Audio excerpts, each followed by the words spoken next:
তোমরা সবাই আমাকে অনেকেই জিজ্ঞাসা করেছো, দিদি ভাই তুমি সব কমেন্টে পদ্মফুলের ভালোবাসা বলো কেন? সেটা কিন্তু আমরা খুব ভালো মতনই জানি বা ভালো মতনই বুঝতে পেরেছি। তাই তুমি কিন্তু অনেক কিছুই করেছো, কিন্তু সেটা কিন্তু কেউ সেটা বুঝতেও পারেনি।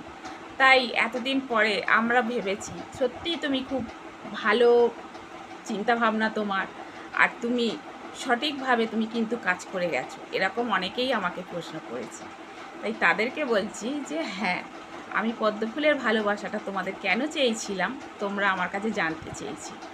আশা করি আমার লুকটা দেখে তোমরা বুঝতেই পারছো আমি পদ্মফুলের ভালোবাসাটা কেন চেয়েছিলাম তোমাদের কাছে।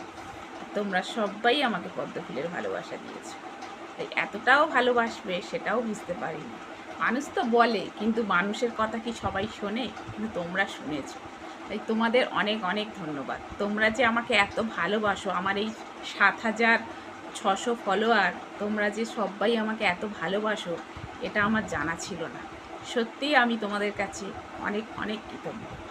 তাই আসল কেন চেয়েছিলাম সেটা আশা করি আমার লুকটাই বুঝতে পারছো। তাই সবাই মন ভরে বজরংবলীর পুজো করো, রামের পুজো করো, আর পরিষ্কারভাবে বলো জয় শ্রীরাম। দেশের অনেক উন্নতি হবে। সবাই ভালো থেকো ভগবানের আশীর্বাদে।